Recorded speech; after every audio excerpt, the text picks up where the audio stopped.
Port-au-Prince, image du passé, vieille de 60 ans, image en noir et blanc.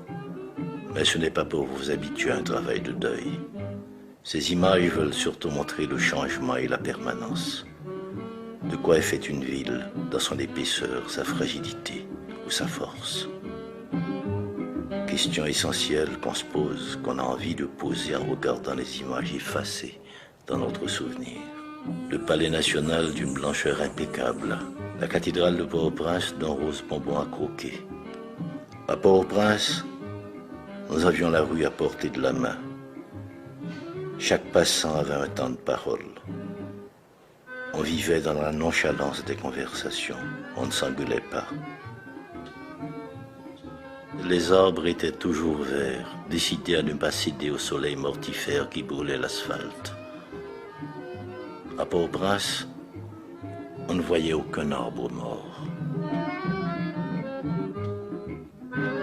Tous les bruits de Port-au-Prince mimaient des phrases créoles. Car Madame Bruno, femme potée, garçon sous dos, car Madame Bruno. Chez Madame Bruno, les femmes portent les hommes sur leur dos. Café grillé, mais gros connaître café grillé.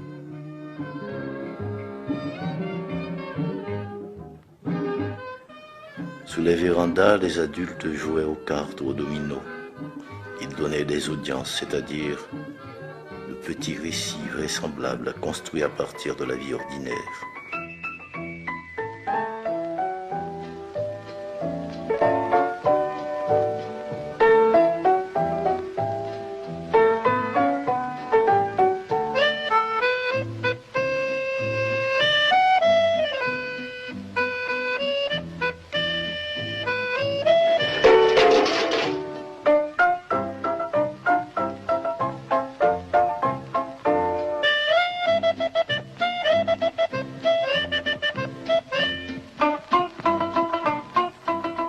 Je viens dans ma ville qui se fait ville parce que chanter, nommer, rêver, nous dit Anthony Phelps.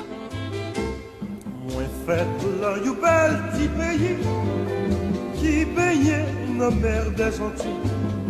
Pays m'si là, oui me révèle, li tellement douce, tellement tranquille. Haïti, c'est qu'on s'arrête. Il est très joli, il est très charmant. Yo met bon l'or, met bon diamant. Moi pas besoin de quitter. Haïti, Haïti.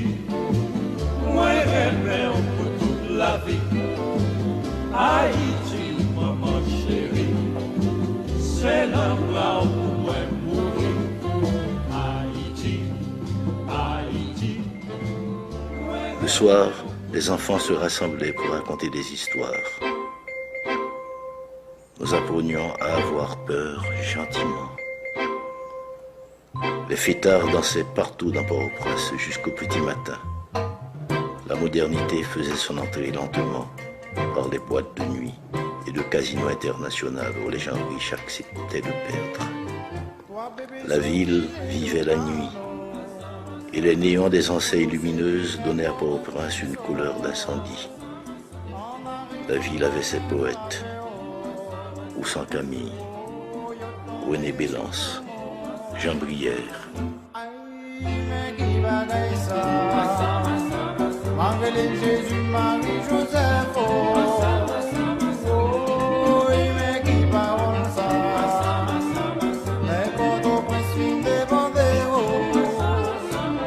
Au matin, le centre-ville de Port-au-Prince, quadrillé comme un cahier d'épicier, se laissait voir. Et de lourdes voitures américaines traversaient les rues comme des fantômes surpris par le jour qui se lève.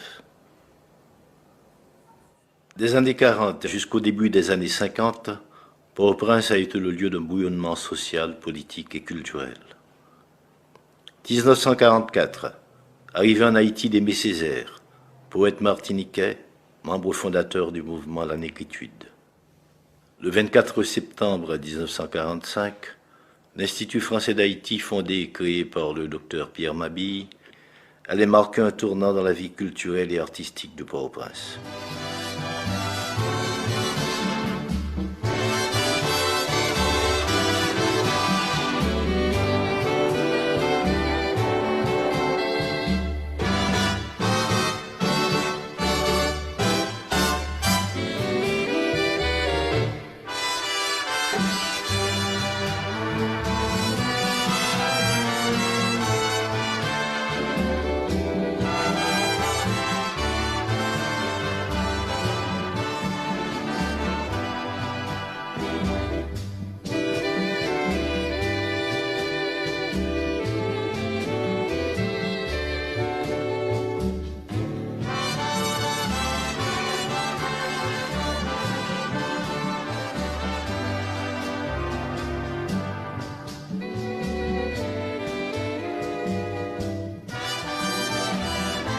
Le 4 décembre 1945, séjour d'André Breton en Haïti. Poète, théoricien, ami de Pierre Mabille et chef de file du mouvement surréaliste, il est accompagné du peintre cubain Wilfredo Lam. Ils seront accueillis au restaurant Le Savoy par les intellectuels, poètes et artistes haïtiens.